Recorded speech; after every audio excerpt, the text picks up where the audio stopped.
Everyone, welcome back to the learners study YouTube channel.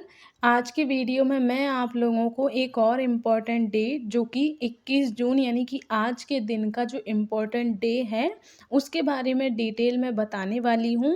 मैं आप लोगों को बताऊँगी कि इंटरनेशनल लेवल पर 21 जून को कौन सा डे सेलिब्रेट किया जाता है। इसके साथ उससे जुड़ी सारी बातें मैं आप लोगों को आज के वीडियो में बताने वाली हूँ। लेकिन इसके पहले आप लोग मेरे वीडियो पे नए हैं तो प्लीज़ मेरे चैनल को सब्सक्राइब कीजिएगा, जिससे कि इसी तरीके के और भी वीडियो आप लोगों को मिलते रहें। इसके अलावा अगर आप लोग किसी भी कॉम्पिटिटिव एग्ज़ाम की तैयारी कर रहे हैं तो मेरे चैनल पर आप लोगों को हिस्ट्री से जुड़े सारे वीडियोस मिल जाएंगे, जिसमें अभी तक मैंने आप लोगों को एंशिएंट और मिडाइवल हिस्ट्री, इसके अलावा आर्ट एंड कल्चर कंप्लीट करवा दिया है।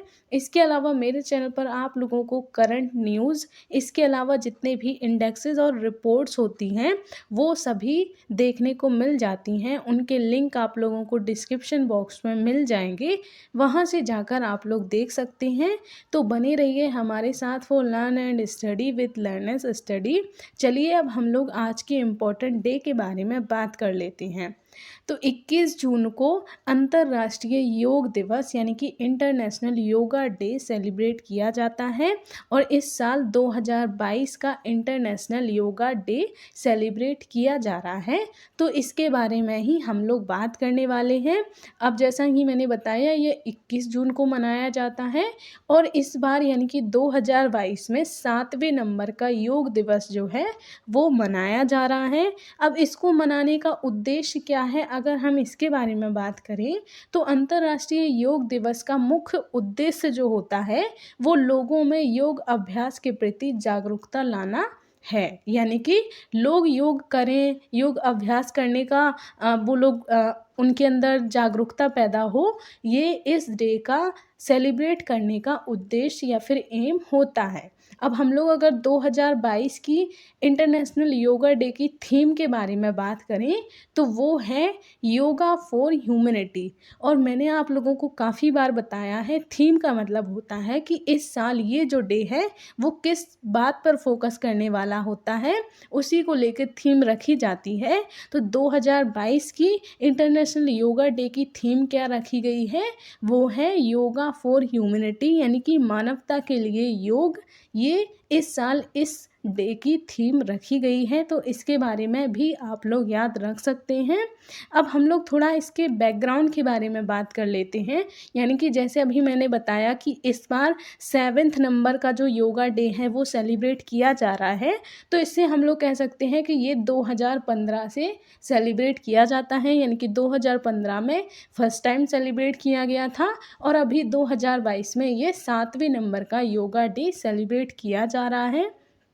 अब हम लोग अगर बात करें कि इसकी शुरुआत हुई कैसे थी, यानी कि हमने 2015 से इस डे को सेलिब्रेट करने की शुरुआत क्यों की थी, अगर हम इसके बारे में बात करें तो 2014 में यानी कि 11 दिसंबर 2014 को यूनाइटेड नेशन जनरल असेंबली यानी कि संयुक्त राष्ट्र महासभा का जो 69वां सेशन चल रहा था उसके दौरान एक प्रस्ताव पारित किया गया था, जिसमें 21 जून को अंतर्राष्ट्रीय योग दिवस या फिर विश्व योग दिवस के रूप में मनाए जाने की मान्यता दी गई थी। यानी कि ये जो यूनाइटेड नेशन जनरल असेंबली है उसका एक सेशन चल रहा था जो कि 69 नंबर का सेशन था और ये सेशन 11 दिसंबर 2014 के दिन चल रहा था। तो उसमें ही 21 जून को इंटरनेशनल योगा डे के रूप में सेलिब्रेट करने का एक प्रस्ताव जारी किया गया था। और ये प्रस्ताव किसने जारी किया था, तो ये प्रस्ताव हमारी कंट्री के प्राइम मिनिस्टर नरेंद्र मोदी जी के द्वारा जारी किया गया था। यानी कि नरेंद्र मोदी जी ने जब ये जो जनरल असेंबली थी यूनाइटेड नेशन जनरल असेंबली, इसको संबोधित करते हुए उन्होंने योग को एक वैश्विक लेवल पर पहचान दिलाने के लिए या फिर योग की महत्ता से विश्व को अवगत कराने के लिए उन्होंने इस महासभा में योग दिवस सेलिब्रेट करने का प्रस्ताव पारित किया। और इस सभा में जितने भी मेंबर शामिल हुए थे उनमें से 177 मेंबर ने इस प्रस्ताव को मंजूरी दे दी। यानी कि हम लोग कह सकते हैं कि हमारी कंट्री के द्वारा ही सबसे पहले योग जो डे है उसको सेलिब्रेट करने का प्रस्ताव जारी किया गया था। तो वो किसने किया था? हमारी कंट्री के प्राइम मिनिस्टर नरेंद्र मोदी जी के द्वारा 11 दिसंबर 2014 को यूनाइटेड नेशन जनरल असेंबली के 69वें सेशन में योग डे को सेलिब्रेट करने का प्रस्ताव जारी किया गया था। तो इसके बारे में आप लोग याद रख सकते हैं। तो 2014 में ये इसको मंजूरी मिल गई थी, इसीलिए 2015 से जब 21 जून आया तो तब से हम लोग ये जो डे है उसको सेलिब्रेट करने लगे थे।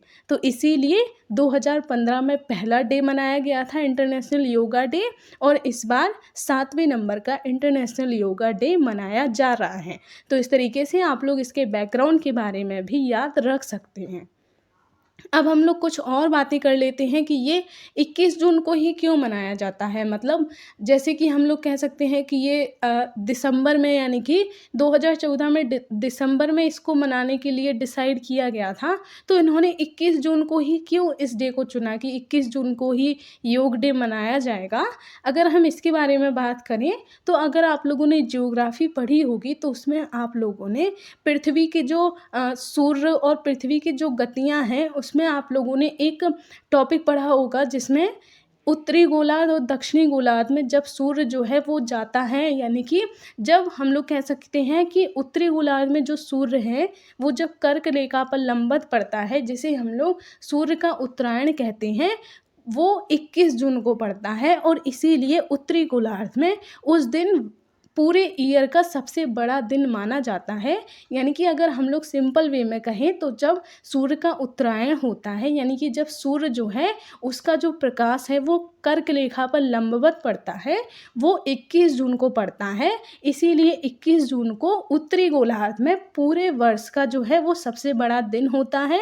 जबकि अगर हम लोग दक्षिणी गोलार्ध में बात करें तो मकर रेखा पर जब सूर्य का जो प्रकाश है वो लंबवत पड़ता है तो उसे हम लोग मकर संक्रांति कहते हैं। जबकि जब उत्तरी गोलार्ध में पड़ता है वो 21 जून को पड़ता है तो उसे हम लोग कर्क संक्रांति कहते हैं। तो इसीलिए 21 जून को इन लोगों ने ये जो डे है उसको सेलिब्रेट करने के लिए चुना। इसके अलावा अगर हम लोग कुछ और बातें करें कि 21 जून को सूर्य जो है वो शीघ्र उग जाता है और देर से डूबता है, यानी कि इस दिन दिन जो होता है वो सबसे बड़ा होता है। पूरे ईयर का सबसे बड़ा दिन जो होता है वो 21 जून को होता है, लेकिन इस दिन रात जो होती है वो काफ़ी छोटी होती है। इसके अलावा भारतीय परंपरा में उत्तरायण के समय को आध्यात्मिक विद्या प्राप्त करने के लिए बेहद अनुकूल माना जाता है। यानी कि ऐसा माना जाता है कि ये जो 21 जून है, यानी कि जिस दिन पूरे वर्ष का सबसे बड़ा दिन होता है उत्तरी गोलार्ध में, उस दिन भारतीय परंपरा के अनुसार ऐसा माना जाता है कि वो दिन आध्यात्मिक विद्या प्राप्त करने के लिए काफ़ी अनुकूल होता है। इसीलिए इन लोगों ने 21 जून को इंटरनेशनल योगा डे के रूप में सेलिब्रेट करने के लिए चुना। अब ये तो मैंने आप लोगों को बता दिया कि 21 जून को सूर्य जो है वो कर्क रेखा पर लंबवत पड़ता है, जिसे हम लोग कर्क संक्रांति कहते हैं। अब आप लोग मुझे ये बताइएगा कि जब सूर्य मकर रेखा पर लंबवत पड़ता है वो किस दिन पड़ता है। यानी कि जैसे ये यहाँ पर 21 जून डेट है, ऐसी ही मकर रेखा पर जब लंबवत पड़ता है तो वो किस डे को पड़ता है। अगर आप लोगों ने ज्योग्राफी पढ़ी होगी तो आप लोग मुझे इसका आंसर ज़रूर दीजिएगा।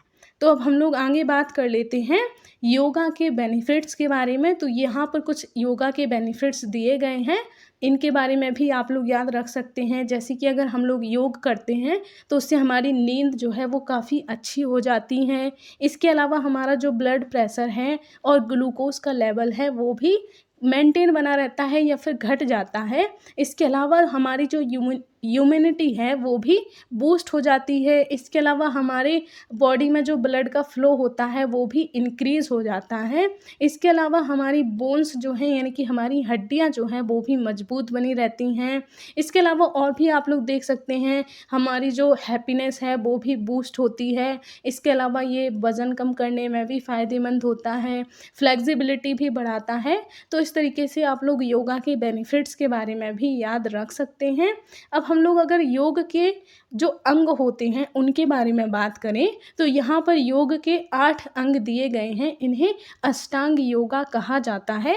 ये दर्शन शास्त्र यानी कि फिलॉसफी में योग के 8 अंग बताए गए हैं जिन्हें अष्टांग योग कहा जाता है और ये महर्षि पतंजलि के द्वारा दिए गए योग के 8 अंग होते हैं। तो इनके बारे में भी याद रख सकते हैं आप लोग। पहला जो योग का अंग होता है उसे यम कहा जाता है, दूसरा नियम, तीसरा आसन, चौथा प्राणायाम, पांचवा प्रत्याहार, छठवां धारणा और सातवां ध्यान। इसके अलावा आठवां जो होता है वो समाधि। समाधि जो है वो सबसे मेन या फिर हम लोग कह सकते हैं सबसे सुप्रीम स्टेज मानी जाती है योग की। तो ये जो है वो योग करने का नियम या फिर हम लोग कह सकते हैं पार्ट जो होते हैं योग के, वो आप लोग याद रख सकते हैं। तो आज की वीडियो को हम बस इतना ही रखते हैं। आई होप आप लोगों को वीडियो पसंद आया होगा। अगर वीडियो पसंद आया हो तो प्लीज़ इसे लाइक कीजिएगा और मेरे चैनल को सब्सक्राइब कीजिएगा। मिलते हैं हम अब नेक्स्ट वीडियो में, तब तक के लिए जय हिंद।